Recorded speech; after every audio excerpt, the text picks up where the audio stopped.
আসসালামু আলাইকুম সম্মানিত দর্শকবৃন্দু, আশা করি সবাই ভালো আছেন। তো আমি মোহাম্মদ আহাদুদ্দিন, সহকারী শিক্ষক, আইসিটি সন্তোষপুর বালিকা উচ্চ বিদ্যালয়।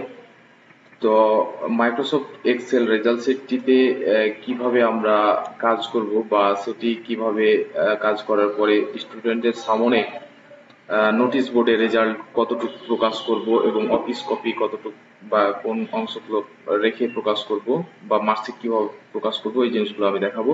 তো এগুলোর জন্য প্রথমে আমরা রেজাল্ট শিটটি ওপেন করে ইনস্টিটিউট নেম এবং অ্যাড্রেস, তারপরে হচ্ছে স্টুডেন্ট নেম, তারপর হচ্ছে মার্কগুলো আমরা এন্ট্রি করে ফেলবো।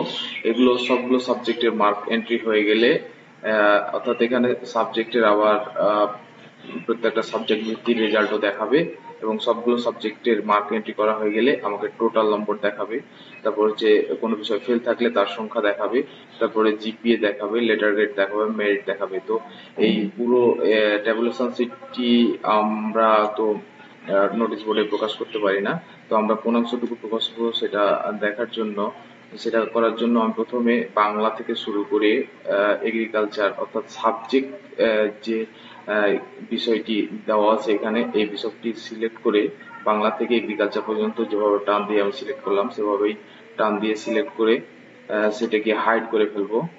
হাইড করলাম।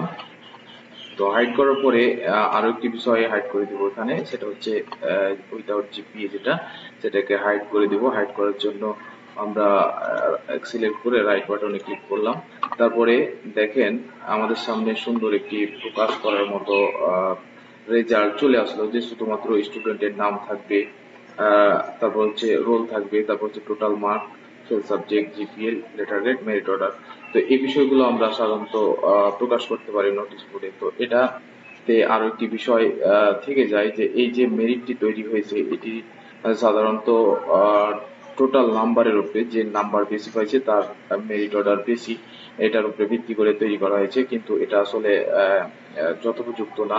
আরো অ্যাকুরেট মেরিট অর্ডার আমাকে তৈরি করতে হবে। সেটা করার জন্য আমি প্রথমে আমার রোল নাম্বার থেকে শুরু করে মেরিট অর্ডার থেকে শুরু করে যতগুলো স্টুডেন্টের নাম্বার আমি সিলেক্ট করেছি ঠিক এইভাবে সিলেক্ট করে নেব। সিলেক্ট করার পরে আমরা এখান থেকে একটা সর্টিং চালাবো। সর্টিং চালানোর জন্য সর্ট অ্যান্ড ফিল্টারে যাব এবং কাস্টম সর্ট অ্যান্ড ফিল্টারে যাব। সেখান থেকে এখানে টিক মার্ক করে দেব my data has headers. Tick mark করার পরে আমরা টোটাল মার্কের উপর টোটাল অবটেইন নম্বরস যেখানে আছে, স্ক্রল করে নিচে আসলাম, যে টোটাল অবটেইন নম্বরস এটাতে ক্লিক করে তারপরে এটা লার্জেস্ট টু স্মলেস্ট এটাতে ক্লিক করে ওকে করলে টোটাল নম্বরের উপরে মেরিট অর্ডার তৈরি হচ্ছে।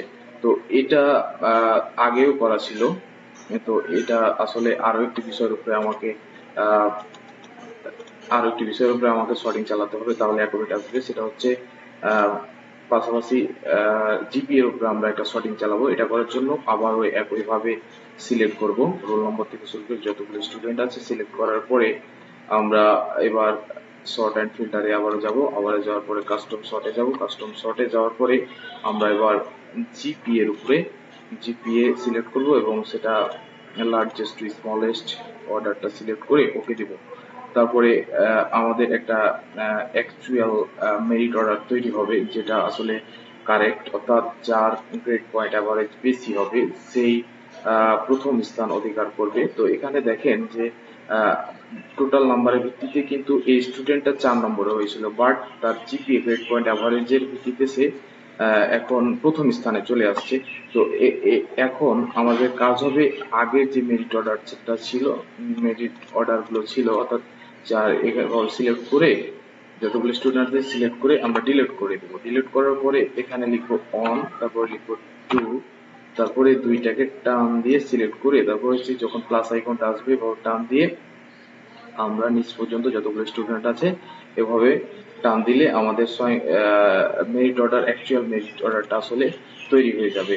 তারপরে এই মেরিট অর্ডারটা আমরা স্টুডেন্টদের সামনে বা এই যে এখন যে আমরা যে বিষয়গুলো দেখতে পাচ্ছি এটিকে আমরা কপি করে ওয়ার্ড ফাইলে নিয়ে গিয়ে পেস্ট করে সেটা পাবলিশ করতে পারবো। তো এটা গেল স্টুডেন্টদের সামনে প্রকাশ করার ব্যাপার। তো তারপরে আমার কাজ হবে এটা থাকার পরে আমরা আবার এখানে বি কলাম থেকে শুরু করে টোটাল কলামগুলো ধরে আবার আমরা সেখানে আনহাইড করে দিব, অর্থাৎ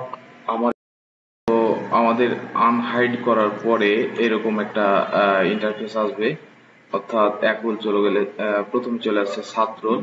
তো এভাবে আসার পরে আমরা যদি এটাকে প্রিন্ট করি তাহলে ওই সমস্যা আছে একটু। তো এটা করার জন্য আমাকে আরো একবার ফিল্টারিং চালাতে হবে। তো এটা করার জন্য আমি একেবারে লাস্ট যে মেরিট আছে আমাদের স্টুডেন্টের, এই মেরিটটি ধরে এভাবে সিলেক্ট করে দিব একদম রোল নম্বর পর্যন্ত। আমি যতটুকু পর্যন্ত সিলেক্ট করলাম এতটুকু পর্যন্ত সিলেক্ট করে দিব এবং এখানে আরো একটি সর্টিং চালাবো। তো এটা সর্টিং হচ্ছে, সর্টে যাব, তারপর হচ্ছে কাস্টম সর্ট। এখান থেকে কাস্টম সর্টে গিয়ে আমরা রোল নাম্বারের উপর সর্ট চালাবো, অর্থাৎ পূর্বের রোল নাম্বারের উপর সর্ট চালাবো। এখান থেকে স্মলেস্ট টু লার্জেস্ট সর্টিং করব। তো এটা সর্ট করে দিলাম। তো দেখেন এখন এখান থেকে যে এক রোলের ছিল তার বর্তমান মেরিট হয়েছে 2, যার 2 ছিল তার 3 হয়েছে, এবং যার এখানে 7 মেরিট ছিল পূর্বে সে 1 নাম্বার মেরিট হয়েছে। তো এভাবে আমরা সর্টিং করে আমাদের কাজ শেষ হয়ে যাবে। তো এখান থেকে আমরা একদম অ্যাকচুয়াল মেরিটটা পেয়ে যাব। তারপরে এই কপিটা আমরা অফিসে সংরক্ষণ করব। এটা করার জন্য আমি জাস্ট কন্ট্রোল পি দিব। কন্ট্রোল পি দেওয়ার পরে পেজ সেটআপে যাব। পেজ সেটআপে গিয়ে আমরা জুমটা 80% রাখবো। এই পেজের জুমটা 80% রাখবো এবং সেটাকে আমরা পিডিএফ আকারে সেভ করে নিব। প্রথমত পিডিএফ আকারে সেভ করে নিব। তো আমি সেভ করে রাখছি অলরেডি। তো সেভ করার পরে আমাদের সামনে এখানে এরকম একটা পিডিএফ ফাইল তৈরি হয়ে যাবে এবং এই পিডিএফ থেকে আমরা যেই অংশটুকে জাস্ট স্টুডেন্টের নাম এবং রেজাল্ট আছে সেই অংশটুকু আমরা জাস্ট প্রিন্ট করব, সেই পেজটা প্রিন্ট করব। তো দেখেন এখানে প্রথম পেজের এই বাংলাদেশ অ্যান্ড গ্লোবাল স্টাডিজের পর্যন্ত আমাদের ধরেছে, অর্থাৎ এর থেকে ছোট করলে কিন্তু লেখা বোঝা যেত না, যার কারণে আমি জুম করিনি এবং ছোট করিনি, এখন নর্মাল আছে। তো এভাবে আমরা প্রথম পেজটা প্রিন্ট করব, অর্থাৎ যতটুকু স্টুডেন্ট থাকবে ততটুকু প্রিন্ট করব। অর্থাৎ প্রথম পেজ আমার এখানে প্রথম পেজে হয়ে যাচ্ছে, দ্বিতীয় পেজে কোনো স্টুডেন্ট নাই, এই পেজটা প্রিন্ট করার দরকার নাই, এটাও দরকার নাই, এটাও দরকার নাই। তারপরে হচ্ছে প্রথম পেজের দ্বিতীয় অংশ দেখেন, বাংলাদেশ ও গ্লোবাল স্টাডিজের দেখেন তারপর থেকে শুরু হয়েছে। তো দ্বিতীয় অংশটা প্রিন্ট করব। এভাবে আমাদের প্রথম পেজের দ্বিতীয় অংশ প্রিন্ট করব, তারপরে যদি দ্বিতীয় পেজ থাকতো দ্বিতীয় পেজের দ্বিতীয় অংশটা প্রিন্ট করতাম।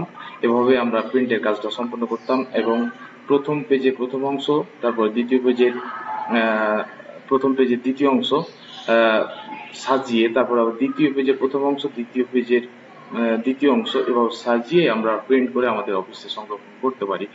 তো এই গেল অফিসে সংরক্ষণ, কপি সংরক্ষণের বিষয়। তো আমরা এখন আরো একটি বিষয় দেখবো, সেটা হচ্ছে আমরা যে মার্কশিট কিভাবে প্রিন্ট করবো সেটা দেখবো। মার্কশিটেরও একই অবস্থা, এখানে নামগুলো চেঞ্জ করে নিব। তারপর এখানে আমরা জাস্ট মার্কশিটে রোল নম্বর গুলো দিব, অর্থাৎ যদি আমি 2 রোল নম্বরের মার্কশিট চাই, 2 রোল নম্বর দেওয়ার পরে এন্টার দিব, 2 রোল নম্বরের মার্কশিট চলে আসবে।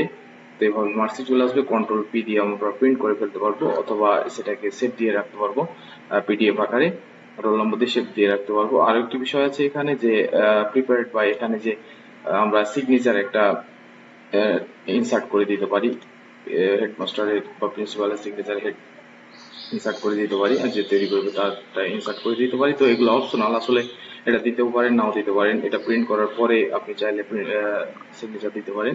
তো এইভাবে আমরা ফলাফলগুলো প্রস্তুত করবো এবং প্রকাশ করব।